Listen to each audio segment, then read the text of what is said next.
오늘 본문 로마서 16장 1절부터 16절 말씀을 통해서 하나님의 일을 위한 동역자들이란 제목으로 여러분과 함께 은혜 나누기 원합니다. 우리 먼저 말씀에서 기도로 시작하겠습니다.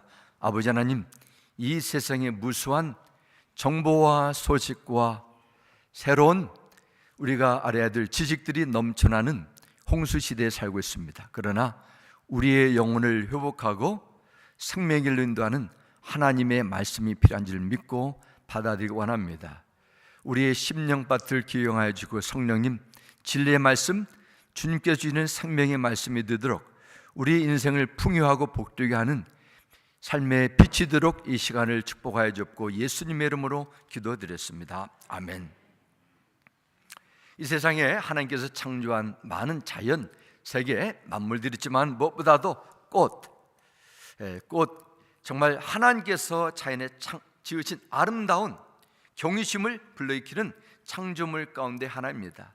화려한 색깔, 독특한 모양, 그리고 매혹적인 향기로 예술과 시인들의 감동의 원천이 되었고, 또한 수많은 사람들의 사랑과 감사를 표현하는 선물이 되기도 했습니다. 전 세계 곳곳에 서식하는 셀 수 없는 많은 꽃들이 존재하는데, 사람들이 가장 어떤 꽃들을 좋아하는가 제가 구글로 검색을 해봤는데 이 아래 5가지가 뽑혔습니다. 세상 사람들이 가장 인기 있고 좋아하는 넘버원은 바로 장미꽃이었습니다. 두 번째는 난초, 또 우리가 불렀던 찬양처럼 백합, 릴리, 그리고 네 번째는 동양 사람들이 좋아하는 연꽃, 벚꽃, 이렇게 순서로 뽑혔습니다. 장미를 좋아하든 난초를 좋아하든 백합을 좋아하든 연꽃 또 벚꽃을 좋아하든 여러분을 사로잡고 감동을 준 이 꽃들 각각 특별한 무언가 있다고 여깁니다. 어떤 것을 좋아합니까? 나름대로 과거에 특별한 계기가 있을 것입니다. 하지만 이처럼 아름답고 사람들의 마음과 감정에 참 뜨거움과 기쁨을 주는 꽃도 홀로 핀 꽃은 여전히 외롭고 뭔가 빠진 느낌이에요. 장미꽃 한 송이를 뽑아 자세히 보면은 가시와 마른 잎이 또 곤충에 의해서 또 잎이 색깔이 변한 그 모습이 두드러집니다. 하지만 안개꽃과 같은 다른 꽃들을 주위에 잘 두고 또 그것이 배경이 되면은 가시가 숨겨지고 부족한 부분이 감춰지고 장미의 아름다움이 더욱더 빛을 발하게 될 것입니다. 주연이 있으면 주연이 받쳐야 된다는 것입니다. 세상이 이처럼 삭막한 이유 가운데 하나는 서로 내가 잘났다고, 내가 주인공이 되겠다고, 내가 먼저 1등이 되겠다고 경쟁하기 때문입니다. 서로가 서로에게 배경이 되고 버팀목이 되어주는 세상은 아름답고 훈훈한 정 있는 세상이 되는 것입니다. 그런 의미에서 가족은 늘 함께하는 배경과 같은 주연이 되기도 하고 조연이 되는 배경입니다. 어려서는 부모가 자식들의 버팀목이 되어주고 늙어서는 자식들의 부모의 버팀목이 되어주는 것입니다. 교회라는 것은 예수 그리스도 안에서 한 가족된 영적인 공동체입니다. 서로에게 배경이 되어주고 든든한 버팀목이 되어주며 세워나가는 이런 믿음의 가족이 되는 것입니다. 오늘 본문 로마서 16장은 그동안 자신의 선교 사역, 복음 전파 사역을 헌신적으로 도와줬던 많은 헌신자들, 성도들의 이름을 언급하며 감사하며 문안 인사를 하게 됩니다. 여기는 사도 바울이라는 한 개인의 사역을 뒤에서 힘껏 도와주었다는 사실을 인정하며 감사의 마음을 서신으로 전하는 그 이상 뭐가 있습니다. 예수를 믿는다는 것이 무엇인가? 하나님의 구원을 받았으면 그 후에는 우리가 어떻게 살아야 되는가? 그리고 영적인 가족으로 교회 생활은 어떻게 하는 것이 올바른 성경에서 제시한 건강한 신앙생활 하는 것인가? 깊은 가르침이 담겨져 있습니다. 오늘 본문을 통해서 여러분의 신앙생활, 교회생활, 모든 인간관계 속에서 더욱더 풍성해지는 은혜가 되기를 주의 이름으로 축원합니다. 먼저 오늘 본문에 나오는 사도 바울의 동역자들을 삶 한번 살펴보겠습니다. 사도 바울은 그동안 자신의 사역을 도와줬던 사람들 중에 가장 먼저 기억하고 있는 사람을 1절과 2절에 이렇게 기록합니다. 내가 겐그레아 교회 일꾼으로 있는 우리 자매 베비를 너에게 추천하노니 기록합니다.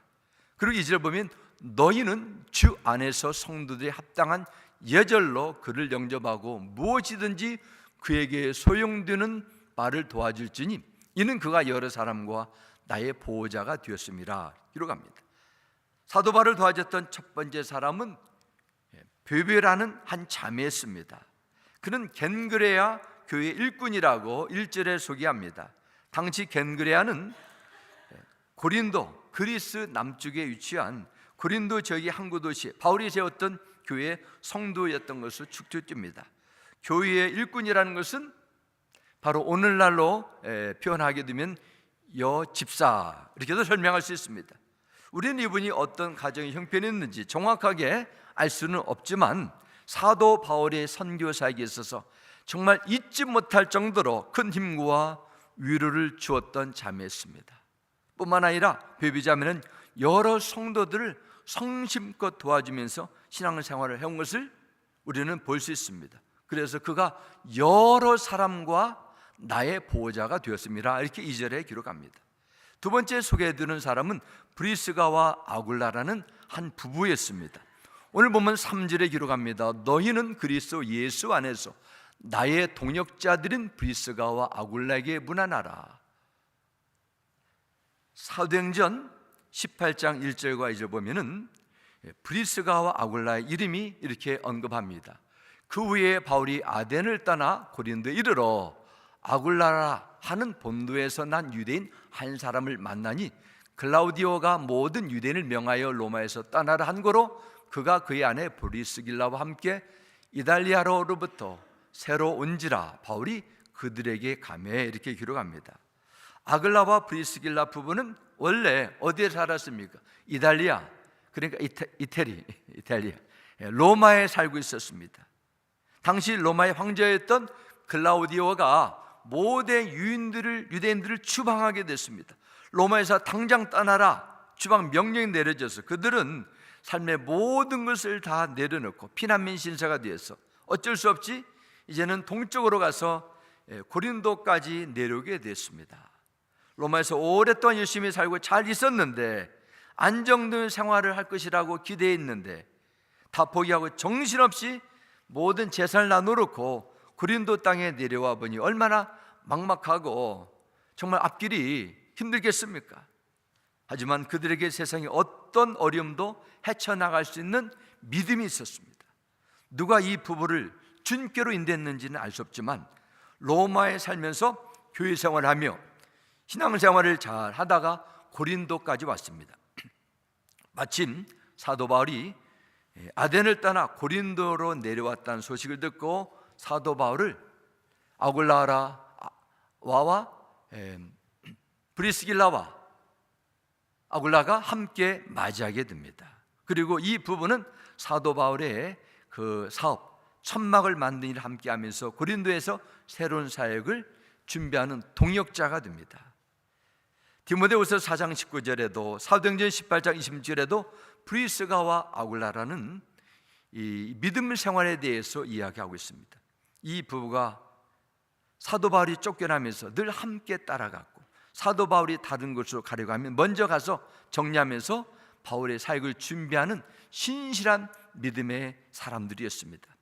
오늘 본문 4절에도 브리스가와 아굴라 부부의 아름다운 헌신을 이렇게 이야기합니다. 그들은 내 목숨을 위하여 자기들의 목까지도 내놓았나니 나뿐 아니라 이방인의 모든 교회도 그들에게 감사하느니라 말씀합니다. 사도 바울이 전도 여정에는 정말 상상을 초월하는 많은 고난과 위협이 있었습니다. 그 생명을 위협하는 대적자들이 항상 따라다녔습니다. 고린도에서 그는 유대인들의 대적을 당하는 많은 어려움을 만나게 됩니다. 그런데 브리스가와 아굴라 부부는 사도 바울을 사랑하고 아꼈기 때문에 바울이 목숨이 위태했을 때 그들을 보호하기 구하기 위해서 자기들의 목까지도 내려놨다. 생명까지도 기꺼이 내려놓을 정도로 바울의 사역에 동반자였다는 것입니다. 어쩌면 이들은 사도 바울의 생명 은인이 될 수 있습니다. 복음 사명자를 위해서 자신들의 목숨까지도 내놓을 정도로 헌신했다는 것은 정말로 놀라운 일입니다. 바울이 영적으로 지치고 힘들어할 때 하나님은 그를 절대로 혼자 내버려 두지 않으시고 저 멀리 로마에서, 가까운 마게도냐에서 동역자들을 보내주셨어요. 심신이 지치고 정말 살 소망까지 끊어졌던 사도 바울은 그들과 함께 지내면서 영혼 구원에 대한 새로운 열정을 회복하게 됩니다. 이것은 하나님께서 그와 함께 하셨다는 생생한 증거이기도 합니다. 정말 우리는 무엇을 위해서 예수를 믿고 신앙생활하고 교회를 다닙니까? 내가 잘 되고 뭔가 조금이나마 유익이 되고 반면에 고통이나 어려움이 피하고 좀 더 나의 나은, 좀 더 좋은 삶을 위해서 예수 믿고 신앙생활하는 것은 일반적인 경향입니다. 꼭 나쁘다고 할 수 없습니다. 그러나 여기에 머물면 안 됩니다. 오늘날 얼마나 많은 그리스도인들이 주의 복음을 위해서, 지금 복음 사명자들 위해서 생명을 바치고 자신이 정말 소중히 여기는 것을 기꺼이 깨뜨리고 사명을 위해 예수를 믿으려 하는지요. 그러나 이 부분은 사도 바울뿐만 아니라 이방인들의 모든 교회도 그들에게 감사하니라, 이렇게 사주반절의 말씀을 보면은 자신의 생명을 내놓는 헌신의 삶이 모든 교회들에게 다 열려 있다는 것입니다. 그래서 그를 아는 모든 사람들은 마땅히 그들에게 감사해야 된다, 이렇게 말씀합니다. 또한 5절 말씀 보면 이렇게 기록합니다. 또 저희 집에 있는 교회도 문안하라. 내가 사랑하는 에베네도에게 문안하라. 그는 아시아에서 그리스도께 처음 맺는 열매라 말씀합니다. 저희 집에 있는 교회도 문안하라 말씀합니다. 이것은 브리스가와 아굴라 부부는 자신의 집을 교회의 예배의 장소로 제공하겠다, 그리고 그곳에 모여 예배드리고 함께 성도의 교제를 나눴습니다. 오늘날로 가정교회가 된 것입니다. 고린도전서 16장 19절에 말씀합니다. 아시아의 교회들이 너에게 문안하고 아굴라와 브리스가와 그 집에 있는 교회가 주 안에서 너에게 간절히 문안하고 기록합니다. 초대교회는 처음에 모든 형편이 어렵고 힘들기 때문에 독립된 건물이 없었습니다.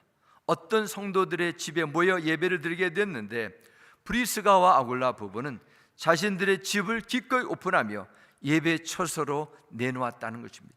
하나님은 기뻐 받아주시고 인정하시고 성경을 통해서 그의 아름다운 헌신을 우리에게 남겨주셨어요. 5절 말씀 보면은 다시 한번 5절 보여주겠습니까? 에베네도란 인물이 나오게 됩니다. 그는 아시아에서 그리스도께 처음 맺은 열매니라, 이렇게 기록합니다. 이것은 처음 예수님을 믿었다는 것입니다. 아시아의 믿음의 조상 아브라함 같은 사람입니다. 조상 대대로 유교나 불교 또한 무교를 지내다가 타 종교를 믿다가 처음 예수를 믿는다는 것은 정말 어려운 것입니다. 하나님의 특별한 은총이 필요한 것입니다. 그러나 한 사람의 신앙을 바로 세우게 되면은 다른 사람들은 한 사람을 본받아 믿음을 갖게 되고 믿음의 성장과 성숙을 경험하게 됩니다. 에베네도가 바로 그런 사람이었습니다. 하나님께서 아브라함 한 사람을 그렇게 오랫동안 사랑하며 키운 이유가 여기 있습니다. 오늘 본 13절 14절을 기록합니다. 주 안에서 택하심을 입은 루포와 그의 어머니에게 문안하라. 그의 어머니는 곧 내 어머니라 말씀합니다. 그리고 14절에도 아슨그리도와 블레곤과 허메와 바르로바와 허마와 및 그들과 함께 있는 형제들에게 문안하라 말씀합니다. 사도 바울은 해산을 수고한 영적인 어머니가 오늘 본문 13절에 기록합니다. 13절 다시 한번 보겠습니다. 그의 루포와 그의 어머니 말합니다. 어머니에게 문안하라. 루포의 어머니는 나의 어머니라. 혈육을 뛰어넘어서 영적인 한 가족처럼 이르는 것입니다. 이 루포의 아버지가 바로 예수님의 십자가를 질 때 십자가를 대신 지고 간 구레네 사람 시몬, 바로 시몬입니다. 그래서 그의 어머니는 구레네 시몬의 아내가 됩니다. 예수님의 십자가 지고 짊어질 때 예수님은 넘어지고 또 넘어졌습니다. 그때 베드로와 12 사도는 다 도망가 버렸어요. 구레네 사람 시몬이 그것을 지나다가 억지로 예수님의 십자가를 짊어지고 끝까지 갔어요. 그런데 그도 변화되고 그의 아내도 바울의 영적인 어머니가 되었습니다. 그의 아들 루포도 로마 교회의 기둥이 되어 하나님 나라를 위해서 쓰임받는 일꾼이 된 것입니다. 우리가 주님의 십자가를 다 자원하는 마음, 기뻐하는 마음으로 지는 것은 아닙니다. 때로는 예배를 나오는 것, 예물을 드리는 것 아깝게도 여기고 말씀을 배우는 것 억지일 때가 있습니다. 부담이 될 때가 있어요. 물론 자원하는 마음을 하는 건 좋지만은 그리스도인들은 여기에 내 감정에 의해서, 환경에 의해서 내 신앙이 묶이거나 여기에 제한되면 안 됩니다. 억지로라도 하나님이 기뻐하시는 것이라면 할 수 없어라도 구레네 시몬처럼 끝까지 헌신의 자리를 지킬 때 언젠가는 주님께서 루포와 그 어머니의 신앙의 열매를 보는 것처럼 은혜를 베풀어 주실 것입니다. 올문 15절에는 또 이렇게 기록합니다. 빌롤로고와 율리아와 또 네레오와 그의 자매와 올론바와 그들과 함께 있는 모든 성도에게 문안하라 말씀합니다. 빌롤로고라는 이름은 당시 노예로부터 자유케 된 이름을 자주 사용해 됐다고 합니다. 그 중에서 노예의 신분으로 주님을 섬긴 자가 바로 빌롤로고예요. 그리고 율리안 이름은 황제 가문의 여종들의 신하들의 이름 중 가장 흔한 이름이었다고 합니다. 올론바는 신전에서 봉사하는 노예의 출신으로 추측합니다.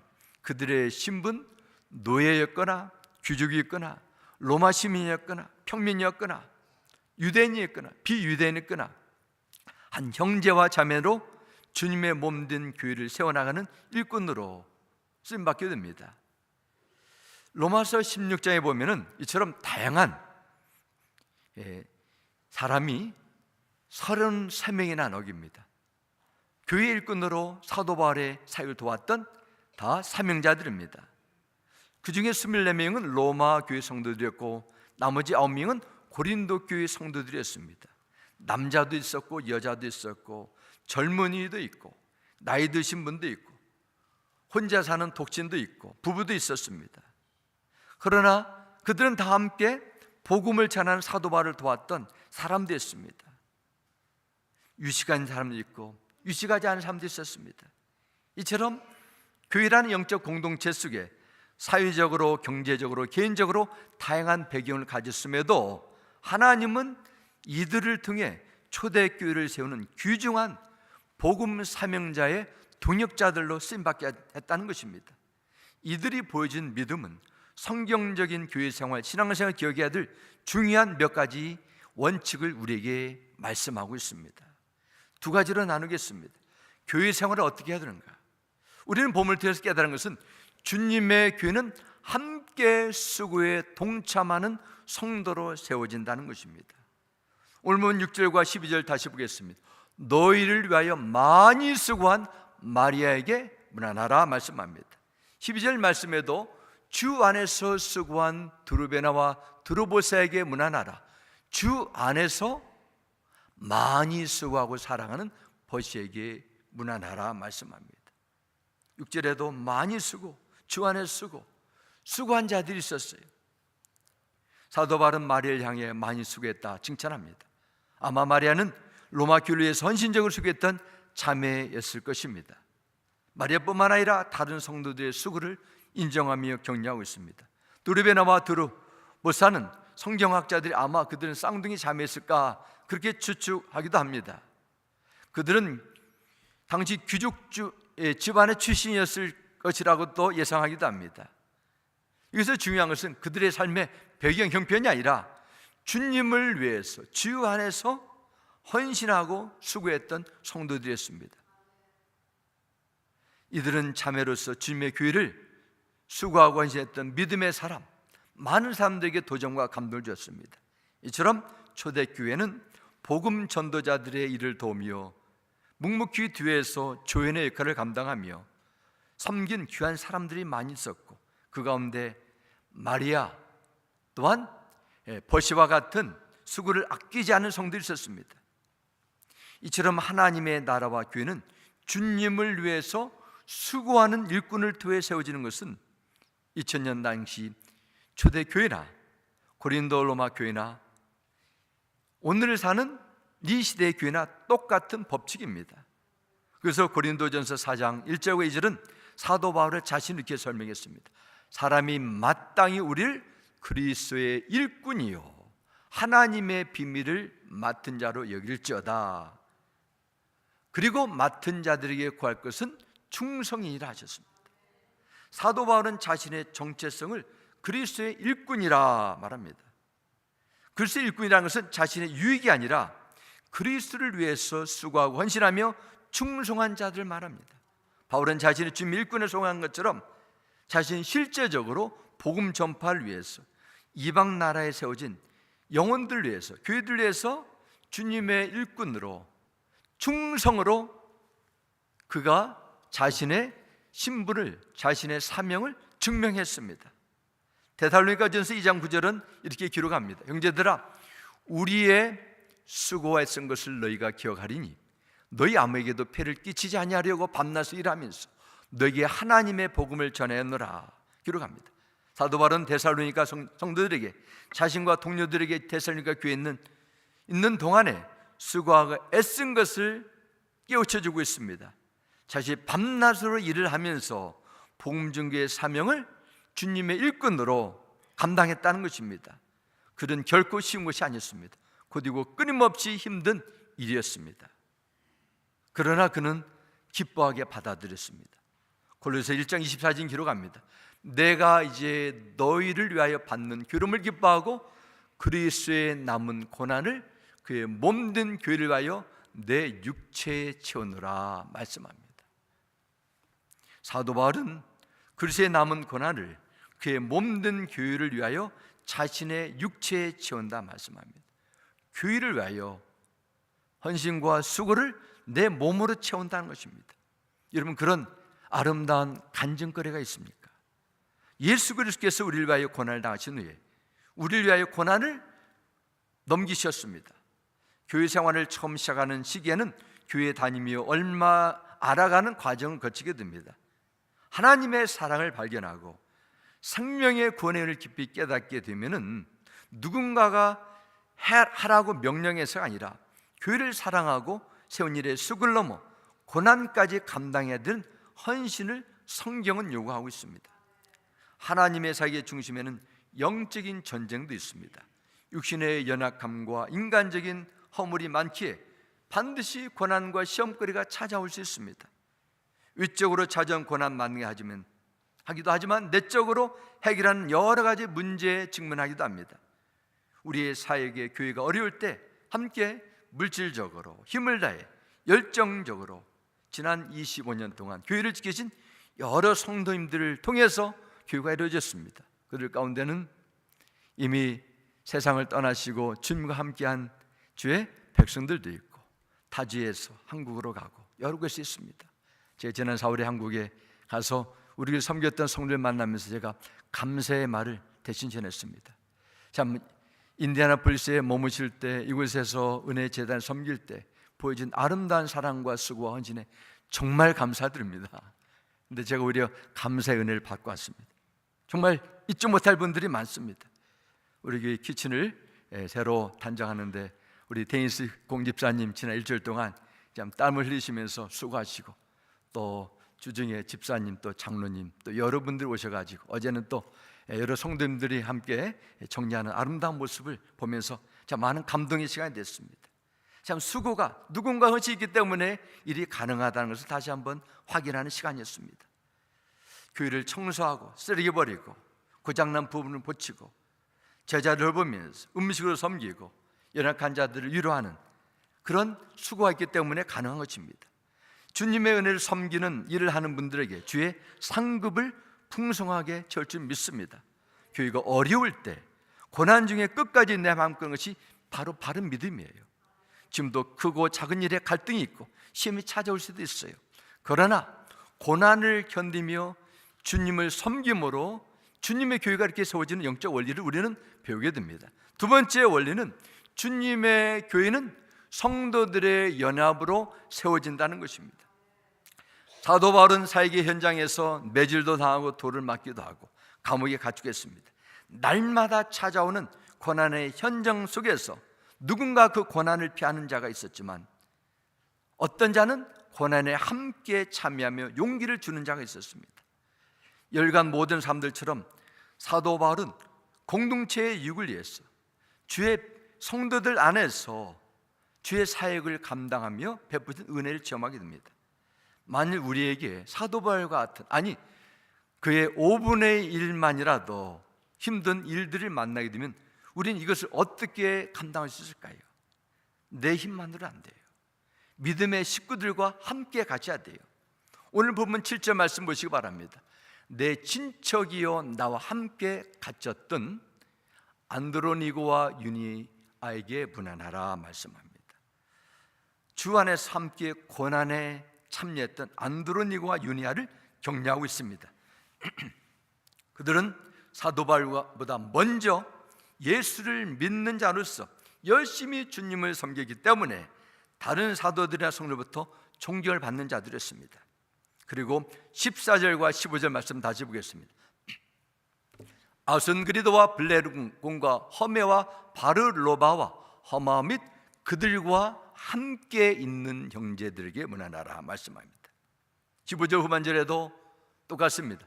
그들과 함께 있는 모든 성도에게 문안하라 말씀합니다. 사도 바울은 이방인들에게 복음을 전하는 소민을 감당 위해서 온갖 수모와 어려움을 견딘 일들이 자신의 혼자가 아니라 복음의 동력자들이 함께 한 일이었음을 분명하게 보여줍니다. 이것이 힘든 거예요. 일 잘하니까 혼자만 하라고 나누는 것이 아니라 같이 해야 됩니다. 같이 짐을 짊어져야 되는 것이죠. 사도 바울이 혼자 저절로 한 사람이 아닙니다. 아나니아가 안수 기도할 때 성령의 충만을 받았습니다. 바나바를 받아서 사도 바울의 과거에 잘못된 모든 허물이 감춰지고 안디옥 교회에 쓰임받게 됐습니다. 루페 어머니처럼 사도 바울의 진심으로 사랑하는 영적인 어머니의 해산의 수고를 받았습니다. 그들이 누구인 듯 간에 예수 그리스도 안에서 하나가 됐어요. 여기서 중요한 원리가 있습니다. 그 무엇으로 하나가 돼요? 어떻게 함께하는 것입니까? 오늘 보면 16장 말씀 보면 그리스도 안에서, 주 안에서, 그리스도 안에서 반복적으로 나오게 됩니다. 우리가 예수 그리스도 안에서 우리는 새로운 피조물이 됐습니다. 죄와 사망의 법에서 벗어나 생명의 성령의 법이 우리를 자유케 했습니다. 우리는 주 안에서 하나님의 존귀한 거룩한 자녀가 되고 주 안에서 사명자가 되고 주 안에서 영광의 자리에 참여할 미래 약속이 주어졌습니다. 그래서 우리는 영적인 가족입니다. 소중한 지체임을 인정하셔야 돼요. 이 지체의 소중함을 고린도전서 12장 18절부터 20절 이렇게 기록합니다. 하나님께서는 원하시는 대로 우리 몸에다가 각각 다른 여러 지체를 두셨습니다. 전체가 하나의 지체로 됐다 하면 몸은 어디 있습니까? 그런데 실은 지체는 여럿이지만 몸은 하나입니다. 그러므로 눈이 손에게 말하기를 너는 내게 쓸데가 없다 할 수가 없고 머리가 바르게 말하기를 너는 내게 쓸데가 없다 할 수 없습니다. 그뿐 아니라 몸의 지체 가운데 비교적 더 약하게 보이는 지체들이 오히려 더 요긴합니다. 기록합니다. 무슨 말씀입니까? 우리는 다 상황과 환경과 은사가 다른다 해도 다 요긴하다는 것입니다. 필요하다는 것입니다. 누군가가 보이지 않는 곳에서 자신의 역할을 감당해야 하는 것입니다. 누군가는 주 안에서 성숙한 필요한 지체들이 있어요. 우리 지체는 다양하지만은 우리의 몸의 부분처럼 다 필요하고 존귀한 자들입니다. 우리의 몸의 한 지체도 불필요한 것이 하나도 없는 것처럼 예수 그리스도의 한 가족된 교회 모든 성도들은 모두가 각각 맡겨진 역할하며 몸이 활동하는 기능을 주어졌다는 것입니다. 그러므로 우리는 하나가 돼서 서로를 인정하고 귀하게 여기며 서로를 세워나가야 되는 것입니다.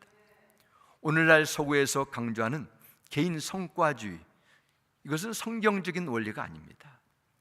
빨리 가려면 혼자 가고 멀리 가려면 함께 가라는 아프리카 속담이 있습니다.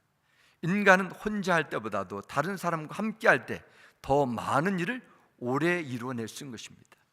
혼자서는 어려운 일도 함께 하면 서로 믿고 협력함으로 좋은 결과를 때가 되면 만들어내는 것입니다. 이런 영적 원리가 교회 공동체 안에 있다는 것을 말씀합니다. 그리고 마지막으로 우리는 주 안에서 수고하는 자에게 주시는 하나님의 약속에서 보겠습니다. 그 백설공주 동화의 7 난장이들이 노래를 부르면서 다음과 같은 노래를 불렀습니다. 우리는 하루 종일 일하고 품삯은 받지 않네 말합니다. 일만 하고 대가가 없다는 것이죠. 저 북한에서 이북에서 생명을 내걸고 탈북한 자들의 생생한 증언을 보게 되면은 우리는 정말 인간 이하의 그 처절한 노예로 김정희라는 그런 악한 그 사악한 사람을 위해서 사는 것을 깨닫고 남은 인생을 이렇게 살면 안 되겠다 해가지고 탈북했다는 그런 간증을 보게 됩니다. 그토록 처절하게 뼈가 으스러지는 그런 중노동을 하게 되면서도 대가가 없어요. 김정은의 배만 부리게 된다는 것입니다. 하나님 나라의 원리는 열심히 일하면 반드시 그 대가를 받게 되어 있습니다. 마가복음 9장 40일은 기록합니다. 누구든지 너희가 그리스도에게 속한 자라 하여 물 한 그릇이라도 주면 내가 진실로 너에게 이르노니 그가 결코 상을 잃지 않으리라. 주님은 말씀하셨습니다. 아무리 작은 것이라 할지라도 주님을 위한 수고는, 주님 없는 교회를 위한 헌신은 반드시 상급이 있다는 것입니다. 히브리서 6장 10절도 말씀합니다. 하나님은 불의하지 아니하사 너희 행위와 그의 이름을 위하여 나타낸 사랑으로 이미 성도를 섬긴 것과 이제도 섬기고 있는 것을 잊어버리지 아니하시느니라 말씀합니다. 하나님은 불의하지 않으시기 때문에, 의로우신 분이기 때문에 우리의 행위와 수고를 절대로 잊지 않으시고 반드시 갚아주신다는 것입니다. 과거에 섬긴 것도, 지금 섬긴 것도, 앞으로 섬긴 것도 다 기억해 주신다는 것입니다. 사도행전 10장 말씀 보면 고넬료라는 그 로마 장교, 하나님께서 기억해 주신 믿음의 사람이 나옵니다. 고넬료와 그의 가정이 하나님께 복을 받은 비결은 그가 드리는 기도와 더불어 행한 구제가 하나님께 상달되었기 때문이라고 성경이 기록합니다. 고넬료의 구제의 비결은 하나님을 인정하고 경외하는 믿음에서 시작됐습니다. 하나님을 두려워하고 존경하기 때문에 받은 바 물질의 복관회를 자신의 유익만을 위한 사용하는 것이 아니라 많은 백성들을 구제하는 데 사용했댔습니다. 야고보서 2장 17절과 18절 말씀 보면 행함이 없는 믿음은 죽은 믿음이라 했습니다. 고넬료의 믿음은 죽은 믿음이 아니라 그가 받은 하나님의 복관회를 많은 백성을 구하고 하나님의 마음을 감동시킬 정도로 행함이 있는 믿음이었다고 성경이 기록합니다.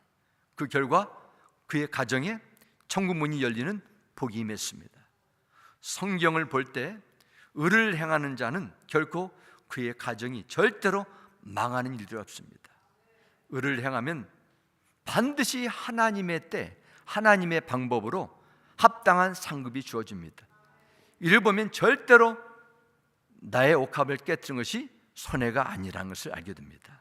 그래서 고린도전서 15장 58절은 이렇게 우리에게 권면합니다. 그러므로 내 사랑하는 형제들아, 견실하며 흔들리지 말고 항상 주의 일에 더욱 힘쓰는 자들이 되라. 이는 너희 수고가 주 안에서 헛되지 않은 줄 알미라 말씀합니다.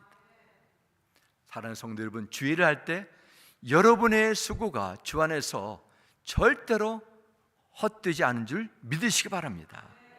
세상에서는 사람들은 자신의 성공과 미래와 꿈을 위해서, 안정을 위해서 수고를 아끼지 않습니다. 이렇게 수고하지만은 이들의 수고가 결국은 죽음으로, 이 세상의 삶의 마침으로 사라집니다. 그러나 주 안에서 있는 수고는 절대로 헛되지 않는다고 하나님이 약속하셨어요. 하나님께서 지금 미래의 약속 안에서 수고의 열매를 누리겠다는 것입니다. 우리는 사도신경을 통해서 좀 전에 나눴습니다. 우리는 나는 무엇을 믿습니까? 무엇을 믿으며 하면서 마지막으로 나는 내 몸의 부활과 영생을 믿습니다. 여러분 다 했죠? 우리가 부활을 믿는다는 것은 단순히 내가 죽어서 영원한 천국의 주님과 함께 한다는 그 하나님의 약속을 믿는다는 것, 그 이상입니다. 내가 부활을 믿는다는 그 고백 속에서, 영생을 믿는다는 신앙 고백 속에서 십자가의 부활을 믿는 참된 믿음은 그 믿음이 우리의 현재의 삶을 주도한다는 것입니다. 매일매일 주님을 바라보며 하나님의 영광을 위해 살아간다는 것입니다. 지금 우리의 몸은 성장하고 점점 힘이 쇠약해지며 때가 되면 다 죽어 썩거나 사라질 몸이에요. Just a matter of time. 시간의 문제입니다. 앞으로 30년, 40년, 50년, 60년 후에 우리는 다 사라질 몸이에요. 그러나 지금 썩어진 몸으로 사는 우리가 장차 주님을 만나게 될 때, 부활할 때 그 몸은 썩지 아니할 영광의 몸으로 부활해서 주님과 영원히 산다는 것입니다. 그러면 질문이 있어요. 지금 무슨 근거로 우리가 죽는다는 것은 어느 정도 받아들일 수 있는데 죽음 이후에 그 위에 삶이 있는 것을 어떻게 기대할 수 있습니까? 우리의 부활을 무엇으로 보증할 수 있어요? 바로 고린도전서 15장은 부활장이라고 부르지요. 주 예수 그리스도의 부활입니다. 우리 인생이 육은 반드시 썩어 사라지지만은 부활할 것을 주님의 부활하심으로 증명해 주셨어요. 그래서 이 부활을 예수님께서 믿는 자의, 예수님을 믿는 자에게는 죽어도 사는 이 부활의 첫 열매가 되셨다는 것입니다. 우린 예수님의 부활이 우리의 부활이기 때문에 신앙생활을 하는 거예요. 그러나 몸의 부활을 믿지 않는 사람은 눈에 보이는 것이 전부인 것이 아닙니다. 현재의 삶을 중요하게 여기지 않고 오히려 자신의 삶을 위해서 어떻게 하면 더 많이 모으고 어떻게 하면 더 많이 즐기고 방종의 인생을 마음대로 살아가는 이런 본능에 끌려가는 삶을 사는 것입니다. 그러나 부활의 믿음을 가진 성도는 현재의 삶이 결코 무의미한 삶이 아닌 것을 알기 때문에 내 삶의 형편이 어떤 처지인가 여기에 위축되지 않고 주어진 삶에서 항상 감사하며 하나님의 뜻대로 살아가는 것입니다. 가난하면 가난한 대로, 풍부하면 풍부한 대로, 어려우면 어려운 대로 오직 그리스도 안에서 감사하고 기뻐하며 나에게 맡겨진 본분을 끝까지 감당하는 것, 그 근거는 이 세상의 삶이 전부가 아니라 때가 되면은 우리는 영광스러운 주님의 부활에 기쁨에 동참하는 그 약속이기 때문에 그렇습니다. 믿음의 눈으로 바라보기 때문에 그렇습니다. 우리가 이 약속을 믿는다면은 지금 내 삶과 형편이 어렵고 내 몸에 고통이 있고 장애가 있다 할지라도 절대로 절망하거나 낙심할 이유가 없습니다. 그래서 우리가 주님처럼 부활하신 같이 우리 몸이 완전한 새 몸을 가지기 때문입니다. 이것이 성령으로 사는 것이며 몸의 부활을 믿는 믿음으로 사는 성도의 삶입니다. 여러분 가운데 연약함이나 세상을 바라보며 낙심하고 꿈을 포기하고 절망에 빠진 분 있지 않습니까? 예수님께서 여러분과 24시간 부활의 능력을 함께 하심을 늘 믿으시고 그분의 이름으로 담대하게 도움을 구하시기 바랍니다. 예수 안에 있는 생명의 구원을 발견하시고 받으셨습니까? 그렇다면 아직도 죽음을 두려워하는 자들에게 예수 부활의 생명과 기쁜 소식을 담대히 나누시기 바랍니다. 그리고 천국을 바라보고 하나님의 영광을 위해서 미래의 부르심의 때를 위해서 오늘의 삶을 투자하시기 바랍니다. 그래서 여러분의 수고와 헌신을 천국에서 영원한 상급으로 반드시 갚아줄 것입니다. 예수의 그리스도의 부활이 나에게 약속된 영원한 생명의 부활임을 늘 믿으시고 맡겨진 사명 힘들고 어렵다 하셔도 끝까지 감당하셔서 언젠가 주님이 믿음의 선지들처럼 여러분을 부르실 그 영혼의 때 부활의 영광과 기쁨에 참여하는 놀라운 은혜의 삶이 되시길 주님의 이름으로 축원합니다. 우리 함께 기도하겠습니다. 아버지 하나님, 오늘 주시는 말씀을 통해서 로마서 16장에 기록된 많은 믿음의 선진들의 수고 헌신을 통해서 우리에게 도전이 됨을 감사드립니다. 그들의 헌신이 주 안에서 헛되지 않고 생명의 체계 하나님의 말씀에 기록되었습니다. 우리에게 주어진 짧은 인생 여정 속에서 우리는 무엇을 위해서 이토록 열심히 살아가고 있습니까? 우리의 인생의 최고의 목표와 내 삶의 가장 중요한 가치는 무엇입니까? 성령 하나님 일깨워 주시고 눈에 보이는 것이 전부가 아니라 보이지 않는 영원한 세계가 우리에게 예비되어 있고 그 때를 우리는 소망하며 살아감을 늘 기억하며 맡겨진 본분 가정에서 세상에서 주의 몸된 교회에서 충성되게 감당하는 사명자로 살게 하여 주옵소서. 우리 구주 예수님의 이름으로 기도드렸습니다. 아멘.